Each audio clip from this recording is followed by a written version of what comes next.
It is Sunday the 26th of January 2020. Okay, we're looking at the Aussie dollar versus the US dollar. This is a weekly chart going back to the beginning of 2018, so it's 2 years old, and you can see how the Aussie dollar fell at the first hurdle really when we had a little bit of a recovery into the end of last year, beginning of this year. Fell at the first hurdle, which was the 23.6% fib at 70.14. We spiked a little bit above that on the week, getting to 70.31. Now since then, through January, the market has obviously collapsed. We are in a longer term bear trend, so not the biggest surprise to see that happen. Bouncing a bear trend is usually what you're looking to sell into that. So we did indeed sell into that. Now the market has collapsed quite quickly, quicker than I would have thought, I will admit. This was an obvious support level because it's the short term uptrend line going back to the beginning of October, coming in at around 68.40, 68.35, coupled with the 100-day moving average at 68.40. I call it 68.45, 68.35 would be the obvious support level. And everything's been broken. So all the moving averages have been broken. And now it looks like this trend line's been broken. So we really are back, resuming that longer term bear trend. I would therefore suggest that selling around 68.40, 68.45 would be the trade to go for. You could have a stop above, say, 68.50, call it 68.60. That gives you just enough margin. It's Friday's high, so if we were to break that Friday's high, you wouldn't want to be short anymore. So that would be the trade for me. Looks like we are going to go lower. Bulls would need the market really above 68.80, above the 200-day moving average for me to be more optimistic on this market. New Zealand dollar had a much stronger recovery into the end of last year. In fact, the last quarter was really very good for the New Zealand dollar against the US dollar. We fell at the trend line going back to sort of mid-2018, a strong trend line, as you can see. That seemed to call a halt to the rally just below the 50% fib at 67.98. And again, just like the Aussie dollar, we've sold off, but nowhere near as dramatic a sell-off as the Aussie dollar. So this is looking a little bit stronger, although I still would favour a move to the downside. We have paused on the downside at the moment. Not particularly strong support, so I don't really know why we've held that. 55-day moving average is there, but I think that the moves will be to the downside in the New Zealand dollar. I think that's where the pressure is, even though we're a little bit oversold. Just added a very minor trend line here going back to the end of December, beginning of January, and that kind of coincides with this Fibonacci resistance here around 66.20, 66.25. So holding below there will be negative for the outlook at the beginning of this week. A break above Friday's high at 66.29.30 would be a little bit more positive in the very short term, but we're going to run into resistance around 66.65, 66.70. Now, dollar yen was a bit confusing for me. We had great resistance here for obvious reasons on the weekly chart. The moving averages and trend lines all intersecting, and selling there really worked. But then we had this big reversal, and the dollar pushed a lot higher against the yen as things seemed to calm down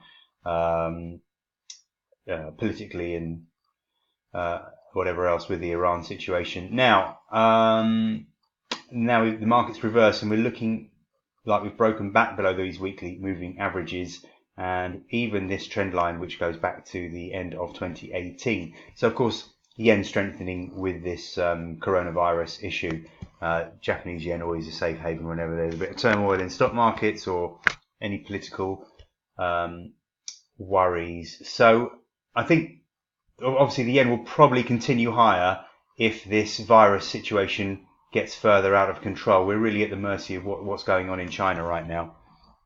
Euro weakening against the yen as well. Well, we're already in a pretty negative trend for the euro versus the yen, and this little bounce back here saw us top out just below the 500-day moving average for the euro yen. We never got anywhere near where I would have liked to have sold it, up here where we had trend lines and moving averages, which would have been a great sell area, but we didn't get there. So this looks like a bit of a what would you call it? A bear flag. We've had a nice little rally, but we look like we're probably going to break down lower again.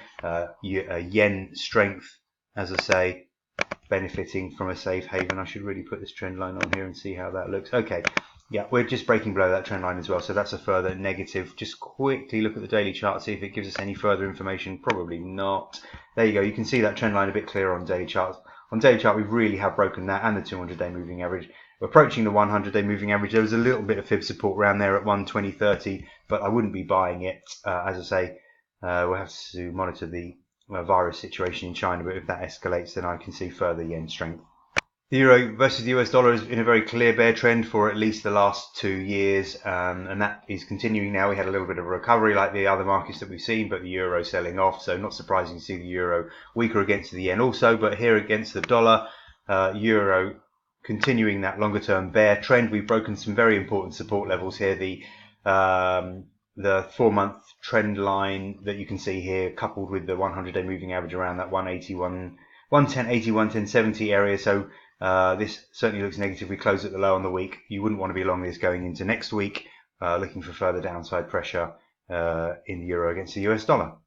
Gold's been in a nice bull trend, you could say since the end of 2016, but certainly since the middle of 2018, been in a real nice bull trend, gold, and we've seen these little bull flags here and there, which have worked perfectly on the break above them.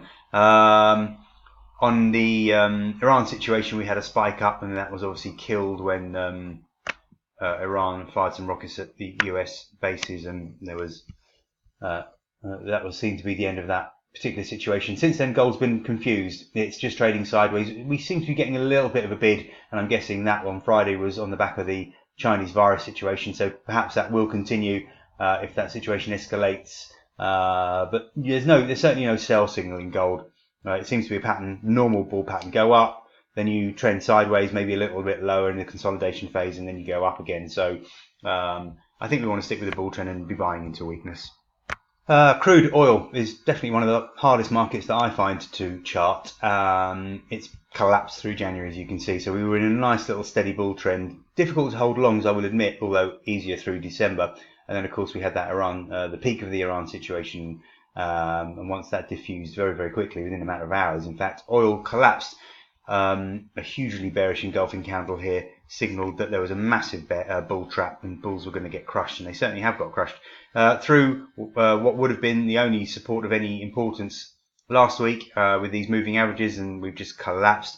Probably oil seeing further selling on worries over less transport, perhaps, with that Chinese situation. Oil very oversold, but I can't see any reason to buy it right now, closing at the low of the week. So further bulls getting trapped in that market. When you look at the weekly chart, we're really only trading sideways. So we can join up this upper parameter of the recent moves and something along the lines of there.